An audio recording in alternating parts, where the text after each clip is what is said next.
안녕하세요. 솔라나 레시피입니다. 근래 한 달 동안 반등을 보여주던 솔라나는 3일 동안 비트코인과 함께 하락하는 모습을 보여주고 있습니다. 솔라나 생태계는 215조로 0.69% 감소, 거래량은 전일 대비 28% 증가한 143조입니다. 아무래도 연준의 공격적인 금리 인상 계획을 확인함에 따라 코인 시장뿐만 아니라 나스닥도 동반 하락하는 모습을 확인할 수 있습니다. 비트코인 도미넌스를 보면 거의 암호화폐 시장의 지배는 100% 비트코인이었습니다. 즉, 비트코인이 주먹으로 맞으면 알트는 총 맞은 것처럼 흘러내렸죠. 하지만 연도가 지날수록 훌륭한 알트코인들이 많이 등장하면서 암호화폐 시장의 유동성은 비트코인에서 탈출하고 돌고 돌기 시작했고, 종국적으로 현재 알트코인과 비트코인의 동반 하락이 거의 대등해지는 결과까지 왔습니다. 암호화폐 시장은 거시적으로 봤을 때 언제나 희극이었고, 가까이서 봤을 때는 비극이었습니다. 지금도 마찬가지고요. 우리 모두 기다림에 보상을 받는 그날까지 제가 시장을 넓게 보게 만들어 드리겠습니다. 제가 2018년도부터 코인 투자해본 결과 살아남을 수 있는 코인을 간추리는 것은 두 가지 조건이 있다 생각합니다. 첫 번째는 기술력. 그것보다 더 중요한 것은 커뮤니티입니다. 2022년 솔라나가 세계 투어를 통해 전국의 솔라나 투자자들을 찾아간다는 사실을 알고 계신가요? 오늘은 그래서 도지코인을 예시로 커뮤니티가 얼마나 코인 생존에 말도 안 되는 영향을 미치는지 말씀드리면서 2022년 솔라나의 행보에 대해 이야기해 보겠습니다. 도지코인은 제가 코인 투자에서 수익률이 제일 좋았던 코인 3개 중 하나였습니다.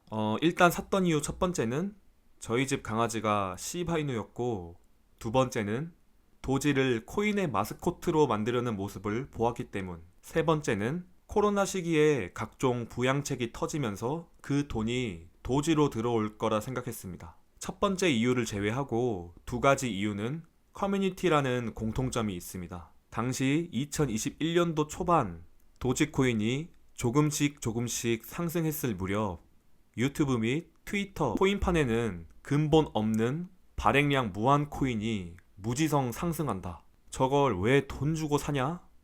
라는 말이 엄청 많았습니다. 머스크를 사기꾼이라 손가락질 했었고, 코인 생태계를 망친다고 비판하기도 했죠.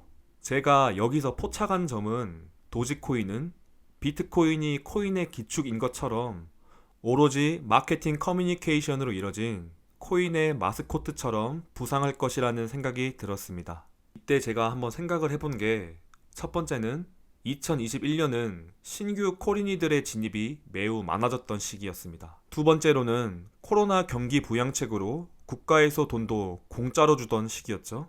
그럼 마지막으로 저 꽁돈으로 저 사람들은 무엇을 할까 조사해보면서 미국인의 대부분은 바이든 정부의 경기 부양책을 지급받으면 주식 및 코인에 투자한다고 80% 이상이 대답했었습니다.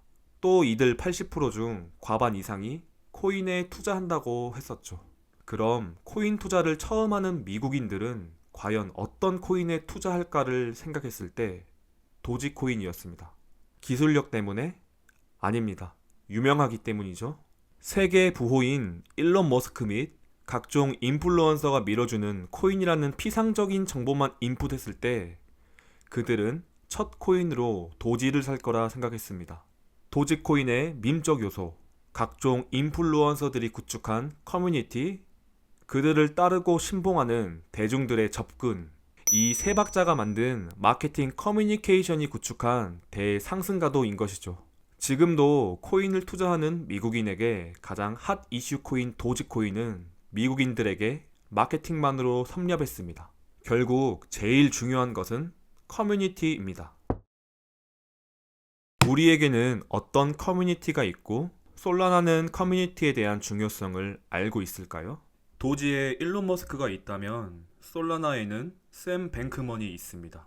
샘 뱅크먼은 포브스가 선정한 부자 중 유일한 20대인 인물, 가상화폐 억만장자 중 2위, 전 알라메다 리서치의 창립 멤버, 바이든과 트럼프 대선 때 바이든에게 두 번째로 많이 후원한 인물로 현 거래소 랭킹 3위, FTX 거래소 CEO입니다. 그는 자신의 FTX의 간판으로 항상 솔라나를 밀어주고 있습니다.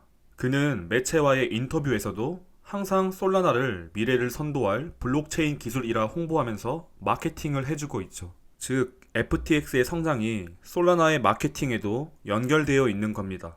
FTX는 작년 NBA 마이애미 히트홈 경기장의 명명권을 구입하고 그 경기장을 FTX 아레나로 바꿔버렸습니다. 이 위험이 보이시나요? 농구 좋아하시는 분이면 여기에 얼마나 많은 사람들이 다녀갈 거고 거래소가 얼마나 홍보될지 가늠이 되실 겁니다. 또한 FTX의 거대 투자자 중에는 골드만삭스가 만든 서클도 있죠. 서클은 솔라나에 USDC를 제공하고 솔라나페이를 같이 협업해서 만드는 등 매체를 통해 CEO가 직접 솔라나를 홍보하고 서포터해주고 있습니다. 그리고 유럽 곳곳 ETP도 뱅크먼의 주도로 파이프라인이 형성되고 있고요. 가장 오래된 투자기관인 그레이스케일에도 상품 등록이 되었죠. 이 모든 것들이 일사천리하게 풀리게 된 것은 FTX의 힘이 크다고 봅니다. 그러면 이제 기관들에게는 어느 정도 입지가 다져진 상태, 많은 대중들에게 솔라나를 많이 알려야 우리의 커뮤니티가 완성될 것입니다. 솔라나는 2022년 세계 각국을 돌아다니면서 솔라나 관련 행사를 진행하기 위한 계획을 발표했습니다. 4월 5일부터 10일까지 현재 마이애미에서 진행 중인 투어는 솔라나 커뮤니티를 구성하는 사용자들과 NFT 예술가들, 상인들의 작업을 기념하기 위해 시작했으며 해커하우스에서는 당장 일할 수 있는 빌드 중심 개발자들에 대한 조언 및 방향성에 대한 소통, 거리의 푸드트럭 및 상인들로 구성한 박람회를 만들어 솔라나 페이로 사용하여 구입할 수 있게 하는 기능, 솔라나 생태계의 놀라운 예술가들을 조명하는 특별한 NFT 갤러리, 이 외에도 기타 21개 이상의 흥미진진한 저녁 이벤트를 포함하고 있습니다. 이 투어는 마이애미에서 시작하여 바하마, 인도 벵갈루루,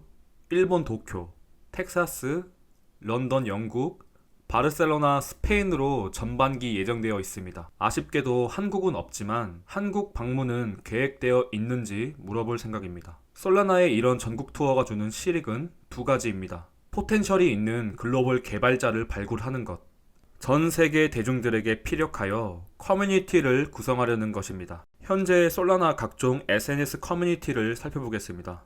텔레그램 및 트위터, 유튜브, 레딧, 디스코드 등 이외 교류할 수 있는 소셜 SNS는 전부 이용하고 있죠. 앞으로 솔라나 해커하우스 전국 투어가 진행되면 될수록 이 인원들은 미친듯이 늘어날 것입니다. 도지코인은 커뮤니티가 완성되어 있고 기술의 완성은 진행 중이지만 솔라나는 기술의 포지션도 확고하고 커뮤니티도 살아있습니다. 제가 이 계정이 조금 더 커지면 솔라나의 커뮤니티 팀을 신청하고 유튜브를 통해 구독자님들의 질문을 솔라나 팀에게 매개해주는 역할을 해보려고 합니다. 상시적으로 의견을 나누면서 여러분들에게 모든 소식을 전해드리겠습니다. 대형 기관과 대중의 포섭이 끝나 하늘로 가는 그날까지 영상 시청해주셔서 감사합니다.